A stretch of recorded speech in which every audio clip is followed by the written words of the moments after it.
Hello everyone, कैसे हैं आप सब। उम्मीद करूंगा घर पे सेफ होंगे और अपना और अपने परिवार का पूरा ख्याल रख रहे होंगे। देखिए, इंडिया में सेकेंड वेव कोरोना के कारण और लॉकडाउन के कारण मार्केट वोलाटाइल है और एक बिग रेंज में ऊपर नीचे का ड्रामा कर रहा है।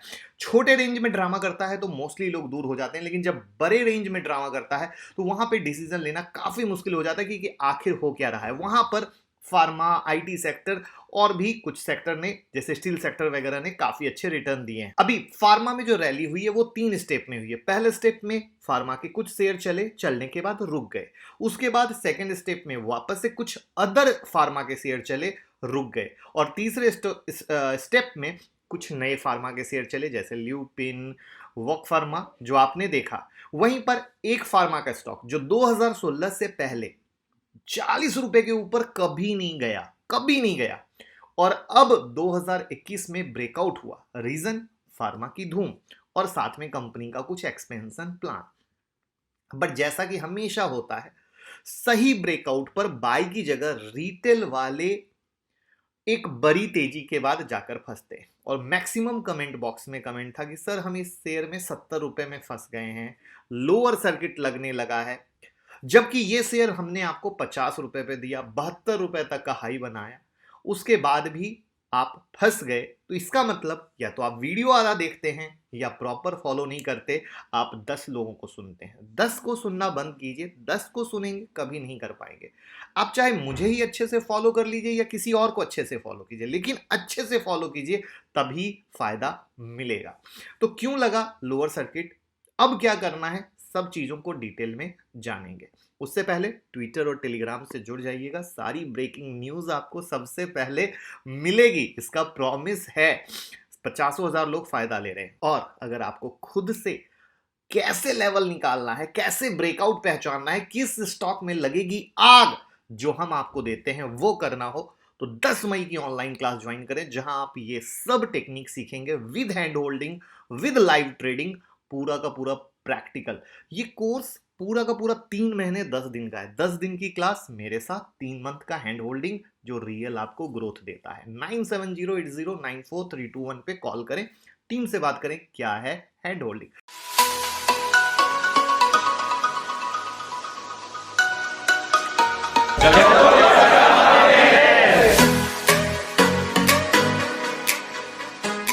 चलिए समझते हैं कंपनी को और उसके लेटेस्ट अपडेट को। पूरी वीडियो देखिएगा, पूरी जानकारी। आधी वीडियो देखिएगा, आधी जानकारी। और आधी जानकारी हमेशा डेंजर। ये कंपनी जो है ना, मैन्युफैक्चरिंग, प्रोड्यूसिंग, डेवलपिंग और मार्केटिंग करती है एक्टिव फार्मास्यूटिकल्स इंटीग्रेंट्स का, एपीआई का। 3,000 करोड़ का इनका फार्मास्यूटिकल्स और हेल्थ केयर प्रोडक्ट का कंपनी है। 3,000 करोड़। 90% इनका मार्केट शेयर है यूएसए में, जो लोराटेडिन से है। अगर इनके रेवेन्यू मॉडल को समझें तो एपीआई से 56%, होम डायग्नोस्टिक से 20%, फिनिश्ड फॉर्मुलेशन से 16% और ओटीसी से 8% आता है। इनके Q4 रिजल्ट और इनके अदर फाइनेंशियल को देखें तो नेट इनकम देखिए 2018, 2019, 2020 ऑलमोस्ट इक्वल चल रहा है, लेकिन 2021 में 3 गुना हो गया नेट इनकम, जो आप देख पा रहे हैं। रीजन 2021 में income quarter on quarter basis पर इंक्रीज हुआ है और ऐसा फर्स्ट टाइम देखा गया है। शायद इसीलिए ये स्टॉक 40 रुपीज के ऊपर भी चल पाया और साथ में जो कंपनी के कैपेक्स प्लान थे, जो एक्सपेंशन प्लान थे, उसने उसको बूस्ट किया। कंपनी पर 15.9 करोड़ का डेट है और इन्होंने अपने डेट को रिड्यूस भी किया है। अब लेटेस्ट अपडेट क्या है, तो क्या आपने कंपनी का नाम गेस किया या नहीं, कमेंट बॉक्स में बता दीजिएगा। देखिए, मोरपेन लैब कंपनी का नाम है। स्विट्जरलैंड की कोरिंथ ग्रुप से 750 करोड़ रुपए का इन्वेस्टमेंट मिला है, जिसमें से $32.50 मिलियन मोरपेन लैब में इन्वेस्ट होगा और balance $67.50 million promoter group company में। इससे कोरियंथ ग्रुप को 9.41% का इक्विटी स्टेक मिलेगा। अभी प्रमोटर होल्डिंग 34.54% दिख रही है, वो 44.28% हो जाएगी। अब इस पैसे से वो क्या करेंगे, तो इस पैसे का यूज करेंगे आर&डी सेंटर में होगा, मार्केट साइज अपना बिग करेंगे, जो एपीआई डिमांड है उसको और भी ज्यादा बेहतर से बेहतर दे पाएंगे, न्यू एपीआई प्लांट सेटअप करेंगे और उनका टारगेट मार्केट है यूएस और जापान। अब जैसा कि आप सब जानते हैं, फार्मा सेक्टर लास्ट 2020 से बूम पर चल रहा है और हर कंपनी अपने लेवल पर इसका फायदा लेना चाहती है। वहीं पर ये स्मॉल कैप की कंपनी है, 35 ईयर्स ओल्ड कंपनी है, ये भी इसी कोशिश में लगी है कि फायदा ले पाए। अब आते हैं सबसे इंपॉर्टेंट टॉपिक पर, लोअर सर्किट क्यों, राइट। तो जैसा कि आप जानते हैं कि ये स्मॉल कैप की कंपनी है, और अगर आप इस स्टॉक की चार्ट हिस्ट्री को देखोगे तो आपको साफ पता चलेगा कि बीच बीच में इसमें ऑपरेटर एक्टिविटी होती रही है, ऑपरेटर इसमें एक्टिव होते रहे। तो मुझे लगता है सिर्फ वही कहानी है लोअर सर्किट बीच में जो लगा। बाकी एज पर कंपनी रिजल्ट मुझे कहीं कोई गड़बड़ ना लगी, ना मार्केट में कोई बैड न्यूज दिखी, ना कोई सेटिस्फाइड आर्टिकल दिखा, ना कोई कंपनी पोर्टल पे, ना मार्केट में, ना किसी भी फाइनेंस के मीडिया हाउस में जो लोअर सर्किट के रीजन को वैलिड बताता हो। अगर आपके पास कोई वैलिड रीजन हो इस ऑपरेटर गेम के अलावा, तो उसका लिंक के साथ आपने जहां भी पढ़ा हो कमेंट बॉक्स में जरूर शेयर कीजिएगा, जिससे शायद मुझे भी अपनी नॉलेज को और मैं कहां पीछे रह गया हूं इस बार पहले वो पता चलेगा। बट मुझे लगता है 99% सिर्फ और सिर्फ ऑपरेटर गेम था। अगर आपको भी लगता है तो आप भी जरूर बताएं। अब कहानी क्या है, तो अब जैसा कि मैंने आपको बताया कि 4450 के ऊपर ब्रेकआउट हुआ, वहां से आपको दिलाया, तो इसमें एक ही कहानी बनती है कि अगर आपने बुक कर लिया, वेरी गुड। जो जो मुझे फॉलो करते हैं उनकी बात मैं कर रहा हूं कि जिन्होंने हमारे कहने पे लिया।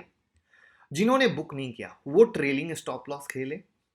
और अब एक चीज याद रखिएगा कि इसमें जो बड़ी तेजी होगी वो बड़ी तेजी सिर्फ और सिर्फ 72 पे होगी, क्योंकि आपके सामने चार्ट पे दिख रहा है ये जो 70 का एरिया है ये इसका रेसिस्टेंस पॉइंट है, रेसिस्टेंस पॉइंट है। तो नीचे में जो सपोर्ट एज इट इज 50 और 44 का वो as it is valid, but next big तेजी के लिए 70 और 72 के ऊपर इसको क्लोज करना पड़ेगा।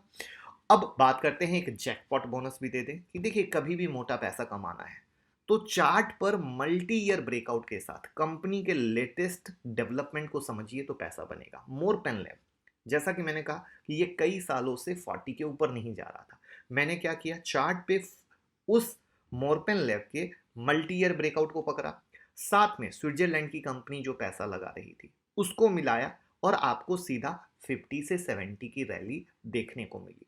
तो इस तरीके से चीजों को पकड़ते हैं तो ज्यादा बेहतर और सही पैसा बनता है, जिसके रिगार्डिंग मैंने स्विंग ट्रेडिंग स्ट्रेटजी की आपकी वीडियो भी बनाई है, चाहे मैंने कोई भी दिया हो। जैसे भारतीय एयरटेल में अभी है, तो भारतीय एयरटेल क्यों चला, क्योंकि वही एआरपीयू की कहानी है, टाटा स्टील स्टील सेक्टर की कहानी। तो इस तरीके से न्यूज मिला के अगर आप लोगे तो क्या है कि घोड़ा दौड़ेगा, साइडवेज नहीं जाएगा।